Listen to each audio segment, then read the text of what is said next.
So my name's Mike Talbot. I'm Dr. Mike Talbot. I started UK Mediation back in 1999 as a means of bringing some ideas I had into the conflict resolution field, and here we are today, just having celebrated our 25th birthday. So my own background's in psychotherapy, and I'm interested in conflict, how we get into conflict, why it's so difficult, what we need to move on from conflict, and especially what we need from an impartial third party, who these days we call a mediator, to be able to move on from particularly entrenched conflict. And today we're talking about conflict in the workplace in particular, and about the competence that people may develop or have in order to try and resolve or manage conflict better in the workplace. So let's get straight into it and start to think about, first of all, what is conflict competence? You might guess, but we'll talk a bit more about that going right back to the early days of people who've written about management competencies.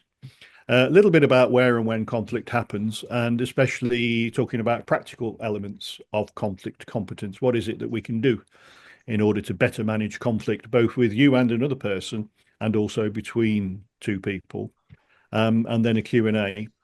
So the theme here really is thinking about conflict competence as a management competence. So people who are team leaders, managers, maybe HR professionals, people who work in the supportive professional roles within the workplace, thinking about this idea of being competent at managing conflict.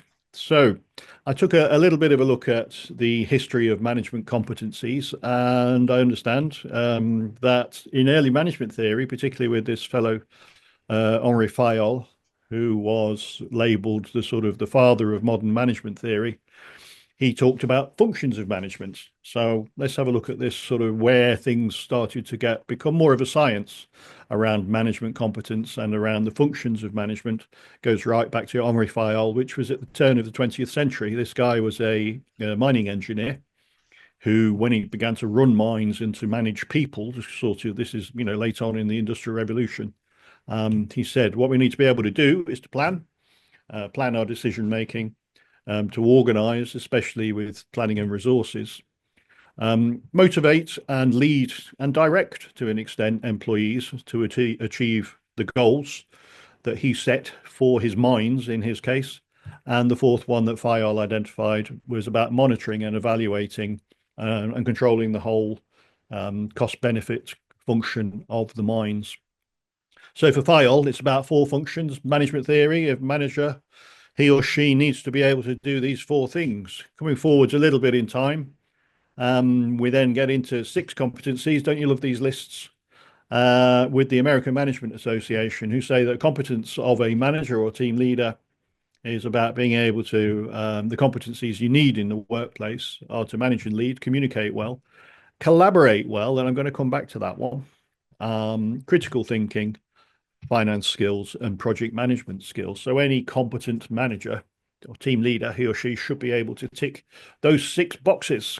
And one more, if you can take it, a bit more up to date with Indeed, where they identify much more about the interpersonal aspects of management. And this is why I'm doing these sort of three sets of competencies, to emphasize that these days we have much greater emphasis on interpersonal communication and motivating other people, the problem solving idea and developing other people, having sort of vision and planning, being creative, being able to delegate and to value diversity. So here we are with our sort of more modern set of management competencies, if you like, which are to do with much more to do with motivating people, being able to communicate well with other people, with honesty and integrity, develop people, valuing diversity, and having this more creative approach to management compared to Fayol's turn of the 20th century for competencies for managers.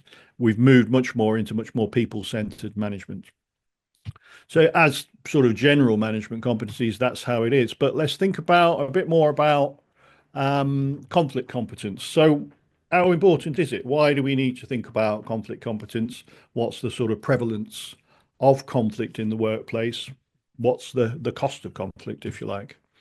So we've got a survey here from Myers-Briggs Company, fairly up-to-date reports from conflict at work. There are several surveys out there. The CIPD ones are very good, by the way, if you're looking for any source material, as well as this, where managers spend on average over 4 hours a week dealing with workplace conflict. It's quite a lot of time dealing with workplace conflict. It's half a day.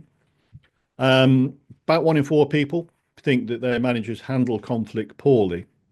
That's a pretty damning statistic. So about a quarter of people in the workplace think their managers handle conflict poorly.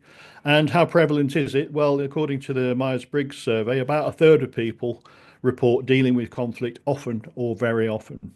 So I think when you look at those stats in a more modern, more person-centered, people-centered style of management, here's something that you've got to deal with. Half a day a week is taken up with dealing with workplace conflict.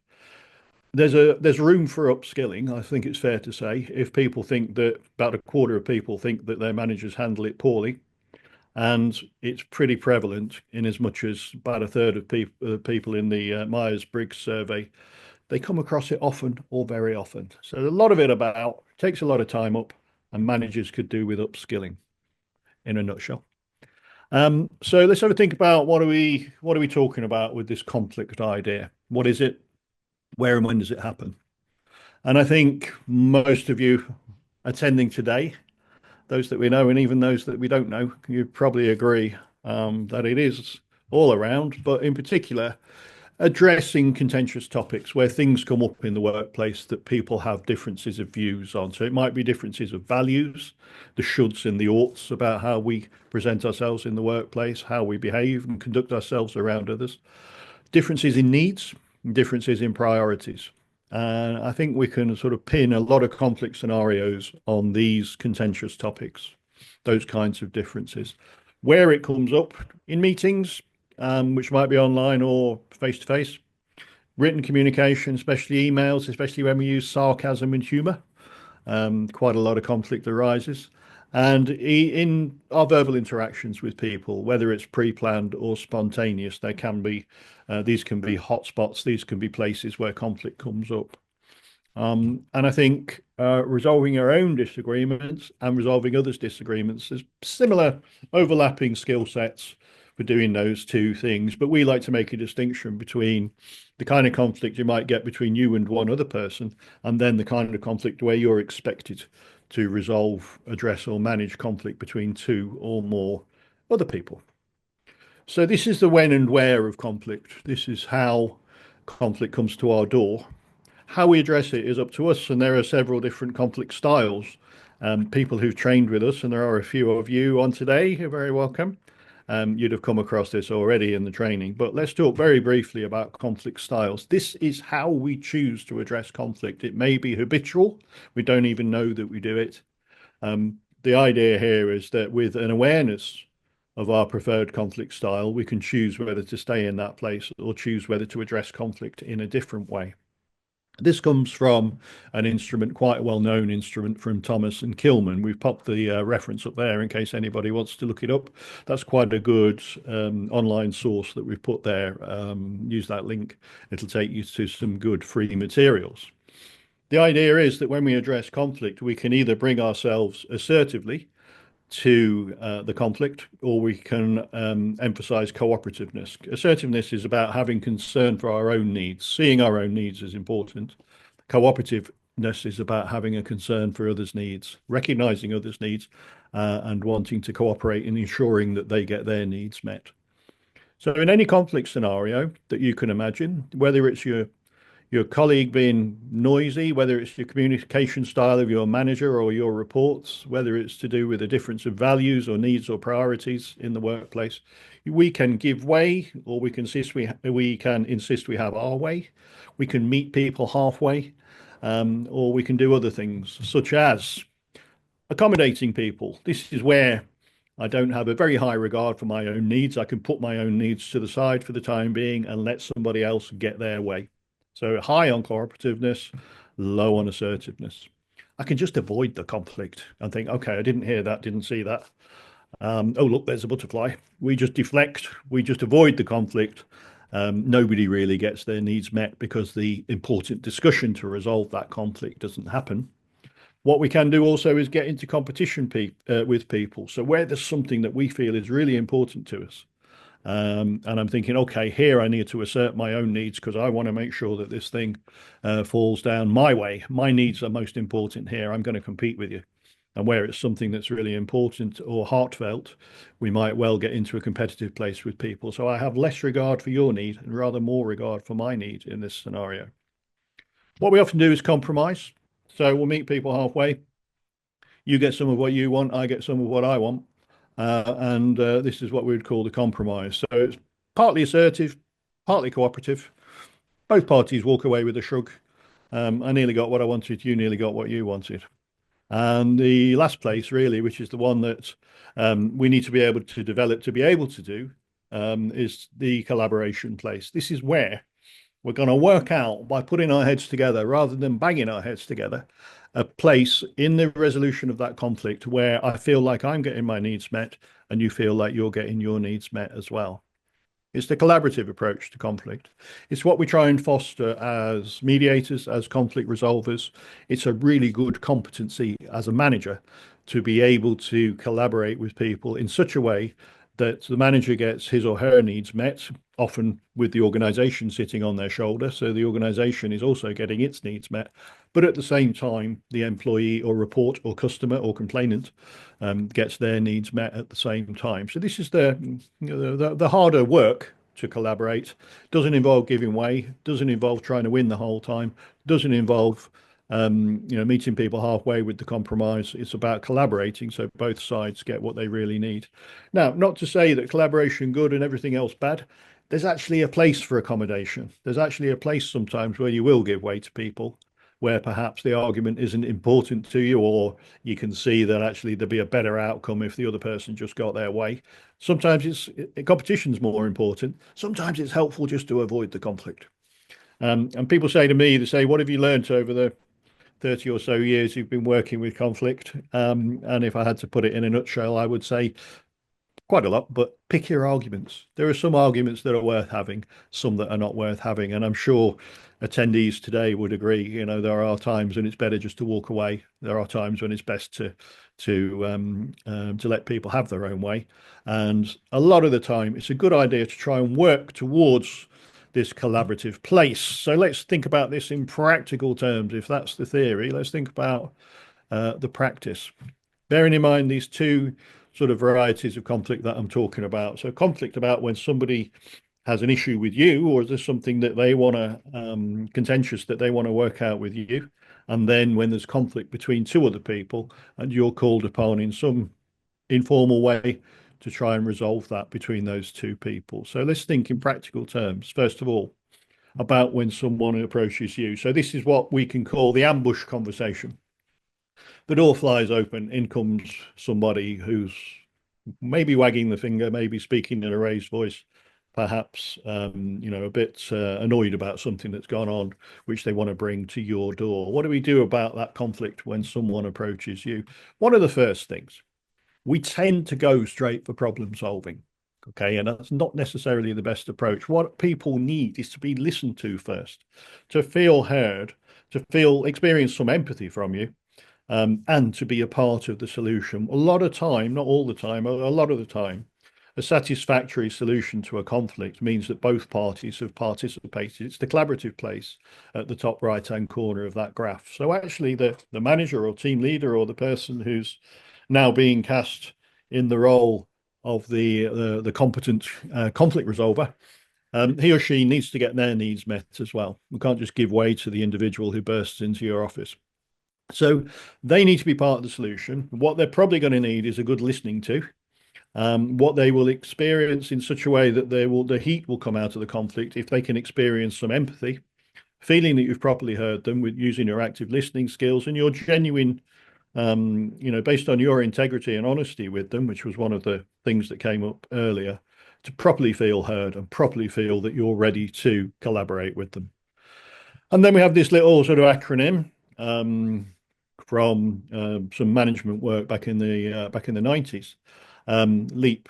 So try and remember, look at what's in front of you with this individual, what you're dealing with. Are they furiously angry? Are they upset? Are they disappointed? Are they sad? Let's have a look. Let's listen to them properly. We actively listen. We use our active listening skills to slow down, probably thinking about something like an 80-20 rule. So they should be talking 80% of the time while you're listening and responding, paraphrasing, etc., reflecting so that they know you've properly listened to them for about 20% of the time. So 80% them, 20% you. So look at what you've got in front of you, listen to them, genuinely empathize. What you're trying to do is to step into their frame of reference. Think about how this is affecting them. Let them know that you can see how it's affecting them. You're not agreeing with them. You're not sympathizing. It's about just being able to stand in their shoes for a moment and think, well, okay, I can see you're really frustrated by what's happened. I can tell you're very annoyed by what's gone on. I can see how deeply this is affecting you. Ask questions. Acknowledge what's going on for them and ask questions. Find out a little bit more about what needs to happen. Make sure you've got the situation straight. There's usually more to a conflict situation than meets the eye. There's always a context to a dispute, a bigger picture, what's around the outside of the pinch point in the conflict. So ask and find out and acknowledge what's going on for this individual, and only then problem solve. Okay. I think what we do is we tend to jump to problem solving. So when somebody faces you with a conflict, with a contentious situation to do with you, is to go, okay, well, why don't we do this? Or how about we do that? Or I suggest we do this. Or have you thought about doing the other?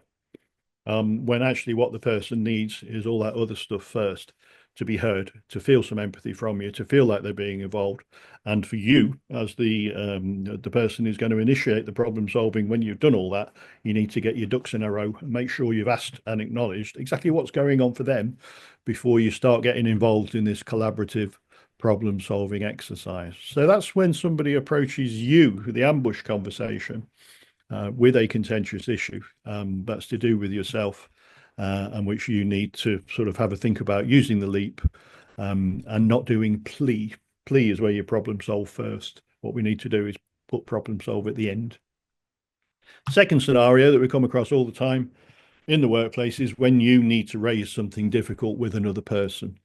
It might be to do with performance. It might be to do with timekeeping. It might be to do with their conduct with other colleagues. It might be to do with an issue between them and a customer, or a service user or client, but something that you need to raise, which feels difficult with another person. This is possibly going to lead to a conflict. It's possibly going to be contentious. It might not be something that they necessarily want to hear. What I would suggest is you think about the 4WH, which is a good way of remembering what questions you need to or ask of yourself. So 4WH is what, when, where, and why of the conversation. You might have come across this before. There's also a 5WH, which includes who, but we know who's involved because it's you and them. It's you're raising an issue with them. And what you want to make sure is that if this is going to go well, and if it's going to go in a collaborative place, then you need to be thinking about those 4WH: what, when, where, why. So the what is it that you need to raise with them? If it's about timekeeping, if it's about performance, if it's about something they've said or done, get your facts straight. Just check that you can back things up. So you're always late is one of the worst ways to approach it. But if you can check on timesheets or attendance records or online records, if you know that they've been on an average of 8 minutes late for 6 out of the last 10 working days, then you can put that in front of them. Get your facts straight. If it's a conversation that's been held, you need ideally to have witnessed it yourself rather than base it on hearsay. If it's something in email, it's easier to adduce. But make sure you've got your ducks in a row and that you can back up whatever it is you're saying to this person. That would be the what. The second question on my list there, on my 4WH, is about when. When do you raise things with people? When do you raise things with people? Don't leave it to a team meeting. Don't leave it to their one-to-one, to their appraisal, their performance review, however you term that in your organization. Sooner the better, but make sure that you leave enough time for it. So Friday afternoon, when people are itching to get off, or an hour before an important deadline is looming, or 5 minutes before lunchtime. They're probably not the best times to be raising difficult topics. Make sure you pick a good time, agree that time with the individual. Say, can we have a chat at 3 o'clock, or can I see you in half an hour or so? Make sure you leave enough time, but don't leave it too long. It's interesting that over the 25 years UK mediation's been operating, and you can imagine the thousands of conflict scenarios and mediation cases we've had to deal with during that time, that a lot of the time, the reason that conflict has become deepened and entrenched and has got to the point where they need a mediator is that people didn't address it soon enough. They kicked it into the long grass. They subscribe to this view that if you ignore conflict, it will go away. No, it doesn't. And the problem was they didn't address it soon enough. So the when is as soon as you can, but make sure you're leaving enough of a chunk of time to do it in a measured and deliberate and collaborative way. Where are you going to do it? Go for a neutral setting. Better than, could you step into my office for a moment? Which just feels like there's a power dynamic set up there, which is perhaps not appropriate to most collaborative scenarios. Go for the neutral setting. And the walk and talk thing is a favorite of mine. Well, what happens when you walk and talk? Number one, your pulse rate goes up a little bit. People feel a bit more energized, a bit more, what's the word, a bit more motivated to actually have a conversation. You don't necessarily have to look directly at each other. You can walk along and have a chat like this if it's a difficult topic for the initial part of the talk. And it tends to get you away from the office or the workplace as well. Doesn't always work. Doesn't always work. And if we are talking about active listening skills, we actually want to try and foster that eye contact and 100% attention on the other person. But walk and talk's good. I first got that off a social worker friend of mine, who said that when she wanted to raise difficult things, she works in a residential setting, raise difficult things with some of their residents, she would find a reason or an excuse to go in the car somewhere, like just to the shop or down to the park or whatever it was, so that they could sit in the car. They'd both be looking forward out of the windscreen, and she could raise this difficult thing with them. And the young people that she worked with, she said this far better suited them. Going in a room, sitting in a chair for half an hour, looking each other in the eye, just wasn't comfortable for a lot of her service users, the young people she worked with. That was the way to get the conversation going. And the other thing is that it's time limited. If you go into the shop and back, it's only going to be 15 minutes, and that when you turn the engine off and put the handbrake on, conversation's over. Again, which she said suited the young person, because whilst it felt difficult and intense and pushed them to their sometimes to the limits of competence in that sort of more focused interaction, you knew it was going to be over soon. So think about walk and talk. Bear in mind the social worker in the car. And why are you going to do it? So weigh up whether this conversation needs to be had. Again, we come across a lot of organizations where conflicts have blown up. Sometimes we hear that there are managers, team leaders, individuals who, using the vernacular, who nitpick. They nitpick. They make a conflict out of everything, make a dispute out of everything. Do we need to have this difficult conversation with this person? What are the risks? And think about the benefits. So quite often, like I say, things get left too long, but it's worth asking yourself, maybe even rehearse it with a colleague, take a trusted colleague aside and say, I'm thinking of talking to this individual. What do you reckon? Run it past someone and think of the risks and benefits of having this conversation or not having this conversation, and decide whether you do need to raise this difficult thing with this other person. Okay, 4WH. What is it we need to talk about? Get your ducks in a row. When are we going to do it? Don't leave it too late. Think about neutral setting. Think about the social worker in the car. And why are we doing this? Risks and benefits. So that's the scenario. Thinking about the conflict competence of a good manager and team leader, who would bring those skills to bear when it's you having a conflict with another individual, either with an ambush conversation. When you've got to raise something with another individual, you don't want to put it off. It needs to be had. The third one is about you facilitating a conversation between two others. So two people who have fallen out, maybe they're coming to you in turn, he said, she said, tittle tattle, maybe you've witnessed it yourself, maybe you've heard it through third parties. There's something going on between these two individuals. How do you address that? Well, can't train you to be a mediator in the next 10 or 15 minutes, but what I can tell you is that some of the key things that we do as mediators are remaining impartial. It's easy to say, it's quite hard to do. And I can hand on heart say, although I've been doing this for 30 years or so, if I mess up, and has been known to happen, it's often because I've lost that thorough, proper version of impartiality. Impartial means not sitting on the fence. Impartial means investing yourself equally in both parties' interests. So think back to the graph and around that collaborative place up the top right-hand corner of the graph. This is where one individual, you've got two sets of needs. Both individuals need to get their needs satisfied at the same time. So we're looking to foster collaboration between the two parties. And the best way that you can do that is to take this impartial place where you are equally investing yourself in both of their sets of needs. Doesn't mean you're agreeing with them both. It certainly doesn't mean you're sitting on the fence. It's about, in a sense, advocating for both of them at the same time. You're getting invested in the two sets of needs equally and keeping a future focus. People come to you with a conflict, particularly when it's a he said, she said thing. You're not going to be able to get them to agree about the past. They won't agree about what's happened up to this point. It's important you hear their own versions, their own narratives about how they've been impacted by what's happened up to this point. And it's absolutely important that you get to hear how they are now in relation to the ongoing impact of the dispute, whatever it's about. But the only thing we can do in terms of a solution arrived at collaboratively is to put that solution into the future. Here's what we're going to do differently starting now or starting tomorrow. Okay, so it's future focus. It's about impartiality. It's about you investing yourself equally in their two sets of interests in order to foster that collaborative style of working with conflict, and remembering that the only thing we can change is the future.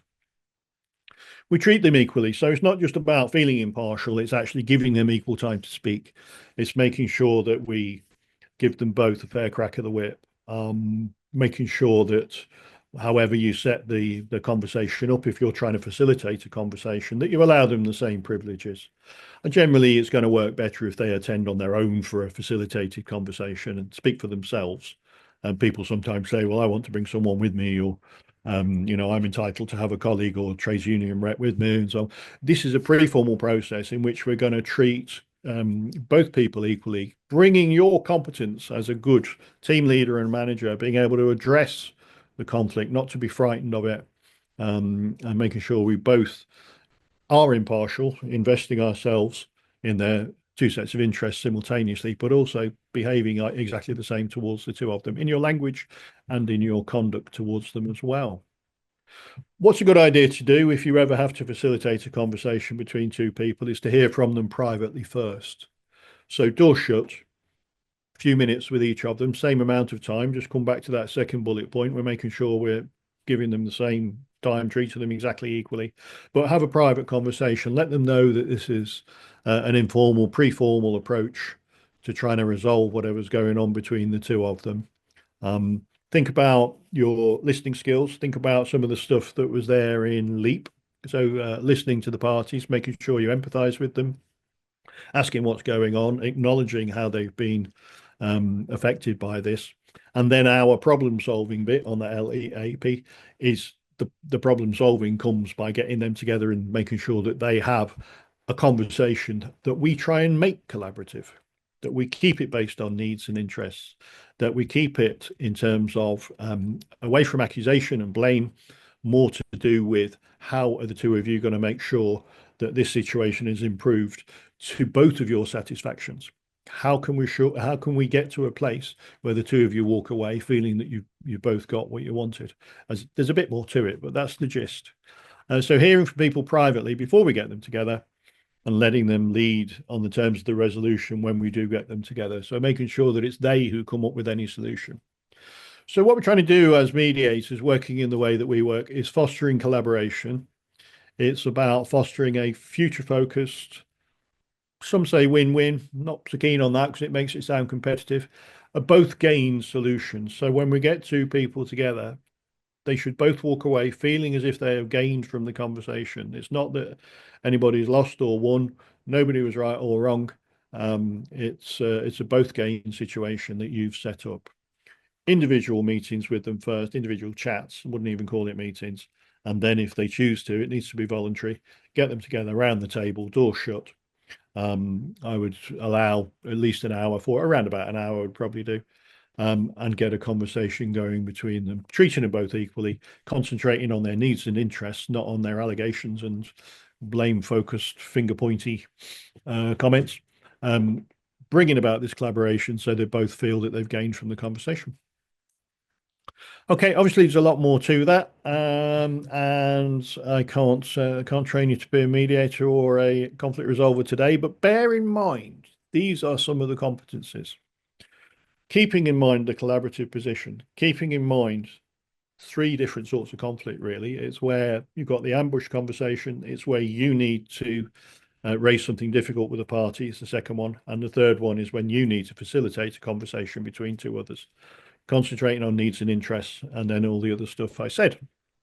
I don't do a salesy thing here, but I will say that there are courses. And if you look on our website, you'll find stuff about masterclasses around, not talking about training you as mediators. I would suggest that doing myself out of business here, but most situations you don't need a mediator. You need a manager or team leader who is conflict competent, who can bring to bear some of these conflict resolution skills, which can be taught, of course. There's a confident conversations course as well, which is about dealing with both the managed and the unplanned conversations that you might need to have with people. Some stuff about chairing contentious meetings. That's a very popular one these days, about how a competence that a manager may have in terms of managing a difficult meeting. It might be a meeting about a complaint. It might be just a workaday meeting that becomes contentious.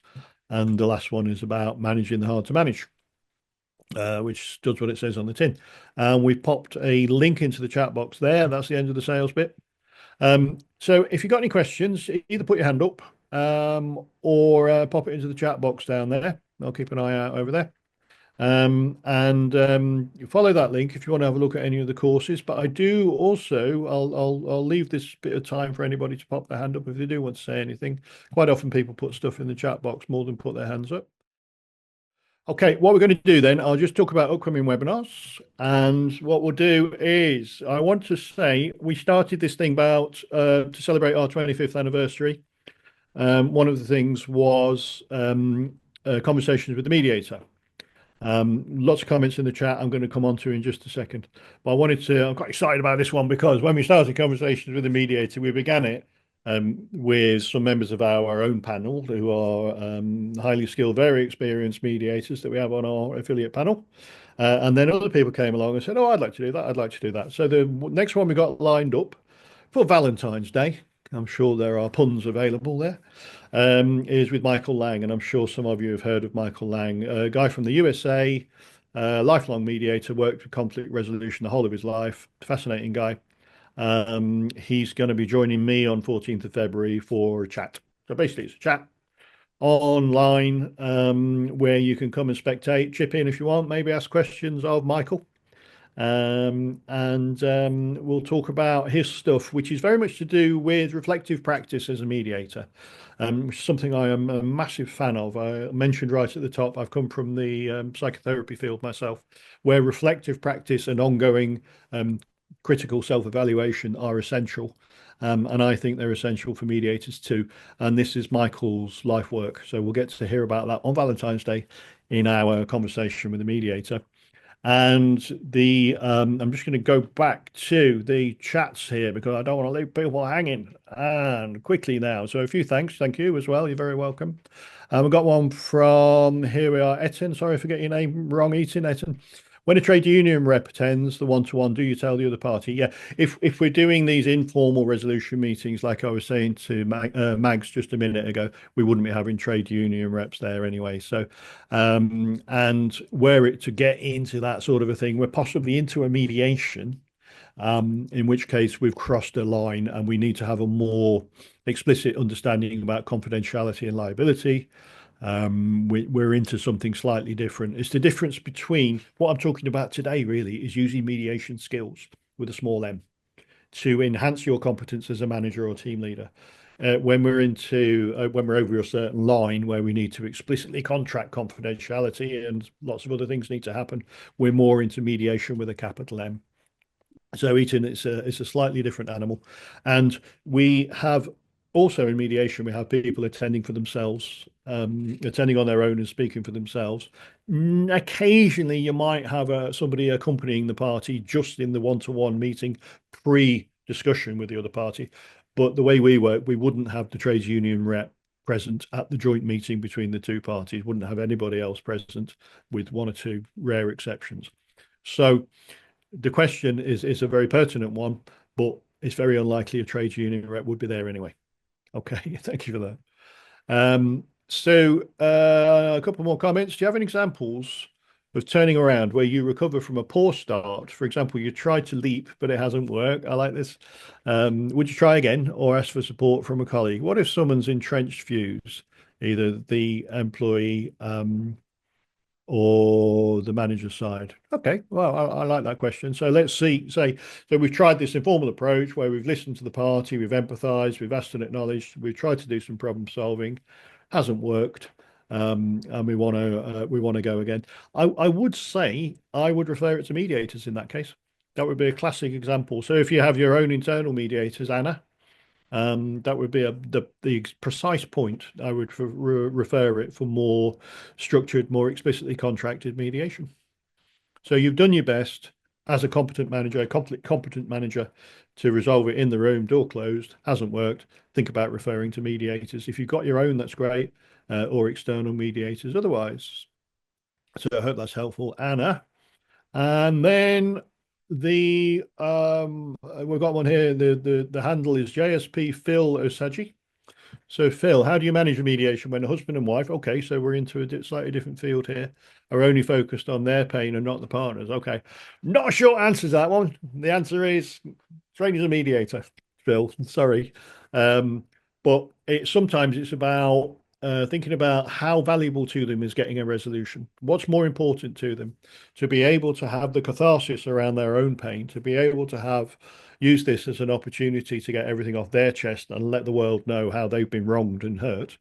And how important to them is it then to try and work with the other party and get a solution? If it's not important to them, then you may be barking up the wrong tree. But otherwise, I would get them to commit to trying to make a solution. And bearing in mind our position as the third party impartial mediator, we don't rescue. We don't have to make people experience any empathy or understanding for the other party in a dispute. That has to come from them. We can support them. We can provide everything in terms of the conditions, the optimal conditions to make that happen. Ultimately, it's down to them. But my slightly cheeky answer would also be train as a mediator, because there's a lot, not just our training, but on most mediation trainings, there'll be quite a lot about that. We've got one from Grace Sam. So talking about bringing someone along as well. If you've got represented parties, which is rare in interpersonal mediation, that is rare. Then they would both be treated in exactly the same way. But in interpersonal mediation, they wouldn't have anybody along with them as well. When it's to do with one another's conduct, when it's an interpersonal dispute, people attend on their own. It's interesting how we get themes in the questions. This seems to be coming up quite a bit today about people attending. People attend on their own. I'm going to have to talk fast. We've got 8 outstanding. I recently facilitated a mediation where there was, here we're same thing again, where there was a union rep to support colleagues. It worked well. However, I think the pre-planning was key and the initial discussions. Good for you. Okay. And that might be one that's more about joint problem solving. So that might be one where it's more to do with T's and C's, pay scales, job descriptions, where you work, what you do. more than an interpersonal dispute, which would indicate, it's helpful to have the rep along. Couple more thanks there. Colin's back. Sorry for that. I couldn't unmute myself. Colin, how do you assure participants are confident in the way that you are approaching conflict resolution? How do you assure that they're confident in the way of approaching conflict resolution? Okay, building trust, really. I think your own honesty and integrity about approaching it as a human being, really, Colin. I think it's important that we bring ourselves to the party, to these processes. Building trust is a whole skill set of itself. I think the short answer there would be to build that trust. Ultimately, if they choose not to use you, that's fine. But I think our honesty and integrity is so important. Again, it's a large part of mediator training is learning how to foster trust and how to have that thorough version of impartiality. But I think demonstrating, showing rather than telling, that you are invested in people's interests equally, and therefore you are impartial. That's one of the key things to building that trust, Colin. And in those cases, you would probably find that participants can be more confident in what you're doing. Give them the reins as well, I think, as part of the answer. If you're taking the reins and just arbitrating and telling them how it's going to be, they're going to be less happy and less confident in what you're doing. But if we give the power to them to actually resolve it, they're going to be far more confident. Okay, thank you for all the thanks. Thanks for the thanks. Thanks for the thanks. Thanks. More thanks. Thank you for the thanks. And I'd like to take you up on a chat afterwards, Max. Yeah, you're very welcome. So yeah, I'll speak to you afterwards, Max. Yeah, you're welcome. Colin, thanks. Okay, there we go. Thanks. Right. I always try and keep within 3/4 of an hour. I have sinned. I've gone over by 4 minutes because of the great comments and questions. Thank you very much. We try and make these events interactive, and that's exactly what you've done. And we have one more interactive event coming up in the near future, which is our resolution roundtable. So this is an opportunity, again, very, very popular, being launched as part of our 25th celebrations. Where you can bring along case material. We ask you to anonymize very carefully what you bring along, so it can't possibly be identified who you're talking about or what organization you're referring to come along with any sticky situations, any dilemmas, any interesting learning points in mediation cases or resolution cases that you've worked with.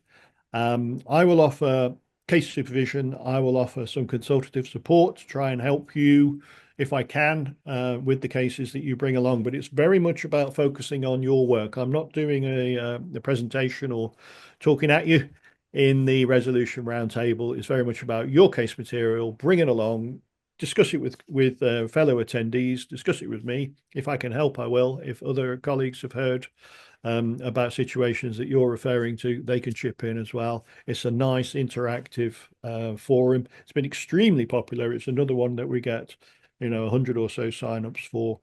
So if you're able to attend on Friday, 21st of March, that'd be great. Okay. So I'm sorry, we are out of time. I don't want to lose people. If there are any follow-up questions, please do chase it up afterwards, or I'll try and chase it up with you. If you want to call, that's fine. I'm all ears. I'm very happy to talk to people about your casework, about any dilemmas you might have. Get in touch with us. Okay, there's a number of ways of getting in touch. All the social media channels, contact form on the website is good. If you just want an informal chat, call in or do a contact form and somebody will call you back. Those are the ways we like you to get in touch. If you like what we do, leave us a Google review. And that's been our conflict competence in the workplace. Thanks ever so much for watching. Hope you don't get blown away this weekend. We'll see you next time. All the best. Have a good weekend. Bye for now.